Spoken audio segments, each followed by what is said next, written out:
I know it sounds hard to believe, but in jazz, one type of arpeggio is like a shortcut that will skyrocket your solos because it sounds great on a lot of chords. So in this video, I'm going to show you how you can use it in your solos by breaking down some examples from famous jazz musicians. But first, let me show you the arpeggio and the simplest way to use it so that your solos start to sound more like real jazz. The magic ingredient that pops up everywhere is a simple 1-octave major 7 arpeggio, not difficult or stretchy at all. For a C major 7, you can play it like this, which is a nice simple shape that's very easy to remember. In jazz, the pros, think Joe Pass or George Benson, are not playing huge clunky arpeggio positions. They're using these tiny 1-octave arpeggios in their solos.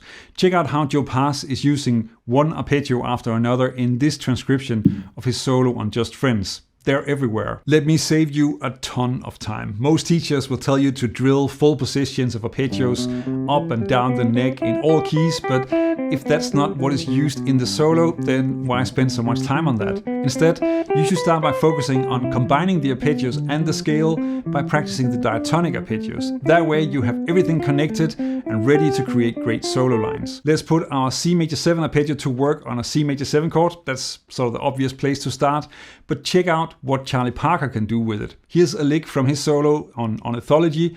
Now this was originally in F major, but I moved it to C major for this video. Pay attention to the rhythm and the chromatic follow-up, because that's really what makes this work.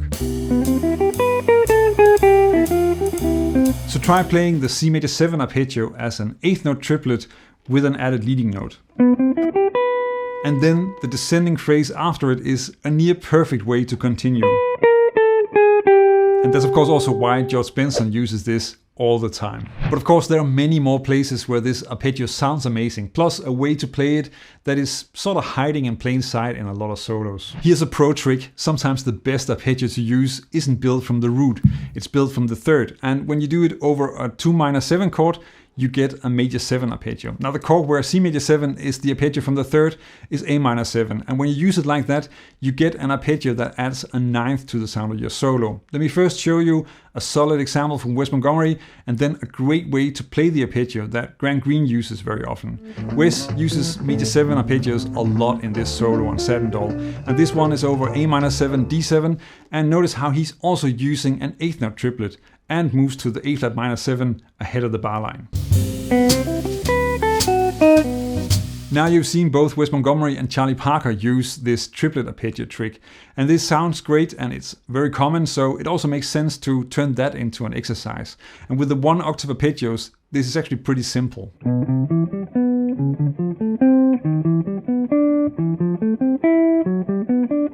But Grant Green has another take on using a C major 7 arpeggio over A minor 7. Here it's on a 2-5 in G major at the end of the bridge of I Remember April. Now you might not recognize the arpeggio at all, but I'll break it down after the example. At first you might think, where's the C major 7 arpeggio? I only see an E minor triad. But this is an example of a pivot arpeggio, a term coined by Barry Harris. Here's how pivot arpeggios work. Now, if you play a C major 7 arpeggio like this, then you can move the root up 1 octave, and now you have this melody with a beautiful interval skip. And pivoting is a great way to make your arpeggios more interesting as melodies. So Grant first plays the pivot arpeggio, and then continues with a D7 altered line before resolving to the G major chord. This next chord is something that most students struggle with, but there is a great way to use major 7 arpeggios here as well. Let's explore that and another rhythmic variation for arpeggios. Let's talk about one of the trickiest chords in jazz, the minor 7 flat 5 or half diminished chord. It pops up all the time, but soloing over it can be kind of difficult because most of our usual tricks just don't sound right. Now you'll see minor 7 flat 5 chords most often as the 2 chord in a minor 2-5-1, or sometimes as a sharp 4 chord in a major key. For now, let's just focus on the version in the minor 2-5. Here's what it looks like resolving to E minor.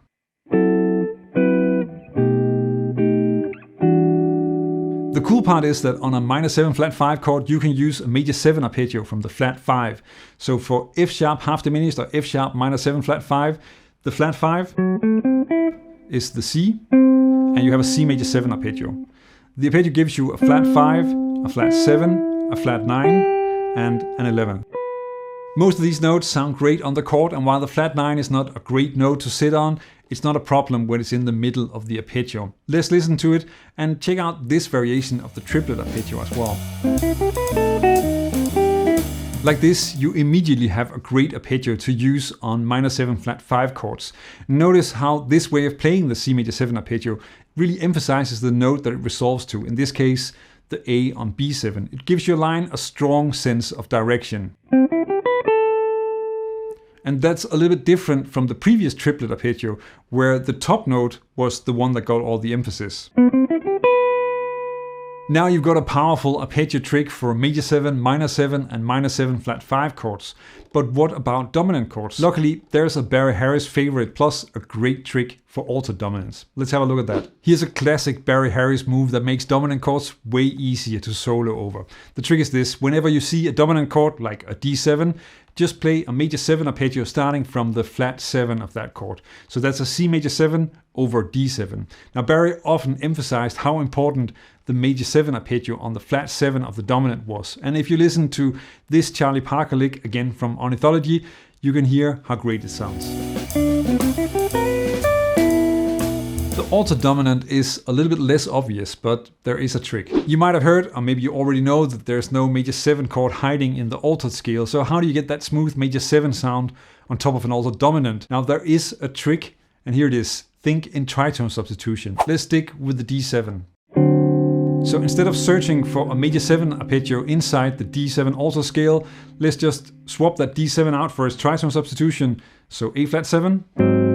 And now use the same Barry Harris trick. So play a major 7 arpeggio off the flat 7. So that is for A flat 7, G flat major 7. Which of course is the same as F sharp major 7. And with that you can start creating beautiful lines like this, which also is using another trick.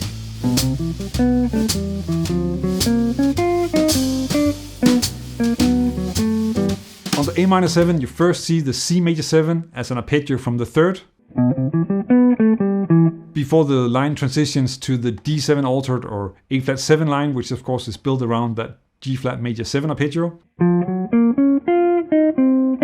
And notice how the top, so the F and the E flat, are really working as tension, resolving to the 5th of G major 7.